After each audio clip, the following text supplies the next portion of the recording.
কামাৰহাটত সংঘটিত হ'ল এক ভয়ংকৰ ঘটনা। ডেৰমহীয়া দেৱশিশুৰ দেহত ২৪ ঘণ্টা সোমাই থাকিল এটা চিৰিঞ্জৰ নিডল।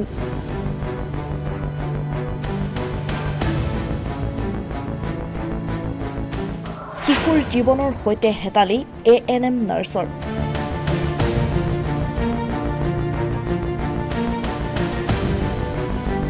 কামাৰহাটত এগৰাকী ANM নাৰ্ছে সংঘটিত কৰিলে ভয়ংকৰ ঘটনা।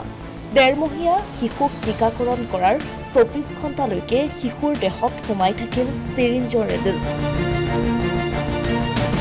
দেৱশিশুটি অসুস্থ হৈ পৰাৰ পাছতহে পিতৃয়ে প্ৰত্যক্ষ কৰিছে সমগ্ৰ ঘটনা।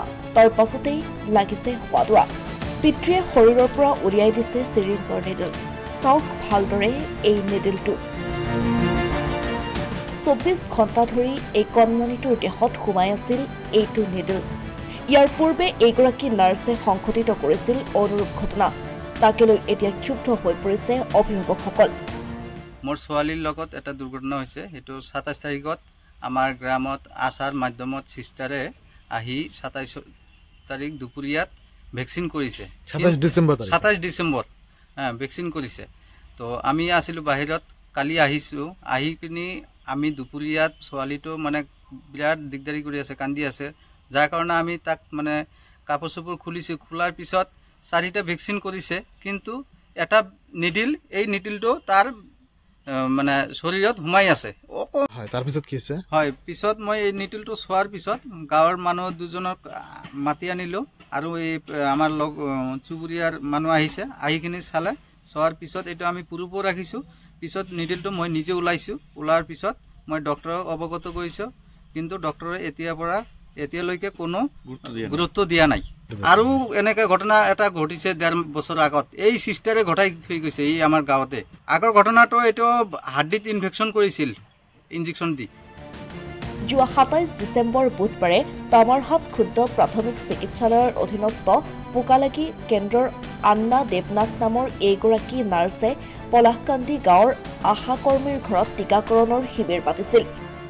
গাঁওখনৰে আব্দুল খালেক নামৰ এই ব্যক্তিজনৰ ডেৰমহীয়া কন্যা শিশুক টীকাকৰণ কৰাইছিল উক্ত শিবিৰত, আৰু তাতেই সংঘটিত হৈছিল এই ভয়ংকৰ ঘটনাটো। আনহাতে নাৰ্ছ আন্না দেৱনাথৰ মন্তব্য, স্বাস্থ্য বিভাগৰ পৰা দিয়া টীকাকৰণৰ সামগ্ৰী নিম্নমানৰ হোৱাৰ বাবেই চিৰিঞ্জৰ নিডল থাকি গৈছিল দেৱশিশুৰ শৰীৰত। নাৰ্ছগৰাকীয়ে নিজৰ ভুল স্বীকাৰ কৰাৰ সমান্তৰালকৈ দোষ জাপি দিছে স্বাস্থ্য বিভাগক।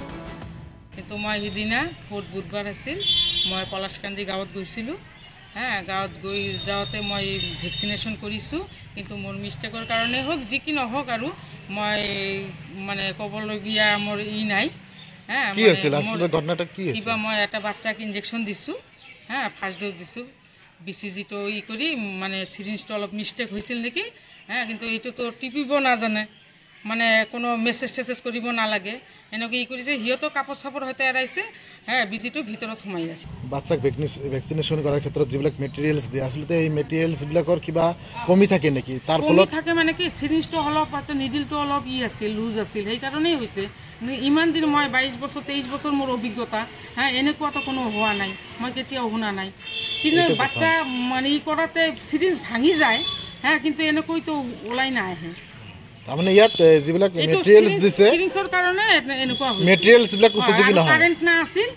মই ইমানখিনি অলপ মানে বুজি পোৱা নাই। তাৰমানে নিডিলটো ওলাই আছিল, সেইটো অলপ লুজ আছিল হয়তো। সেইটোৱেতো কৈছোঁ, মেটেৰিয়েলছৰ কিবা প্ৰব্লেম আছিল। মেটেৰিয়েলছৰ প্ৰব্লেমৰ কাৰণে এনেকুৱা হৈছে। আপুনি চাব লাগিছিল বস্তুখিনি, আপুনি ভালকৈ চাব লাগিছিল, এইটো মোৰ মিষ্টেক হৈছে। পৰিস্থিতি যিয়েই নহওক, এগৰাকী নাৰ্ছে এনে কাণ্ড কৰাক লৈ এতিয়া অঞ্চলটোত সৃষ্টি হৈছে তীব্ৰ চাঞ্চল্যৰ। এই ঘটনা সংঘটিত কৰা নাৰ্ছগৰাকীক কৰ্মৰ পৰা বহিষ্কাৰ কৰাৰ দাবী জনাইছে স্থানীয় লোকে। Asomiya Pratidin digital desk.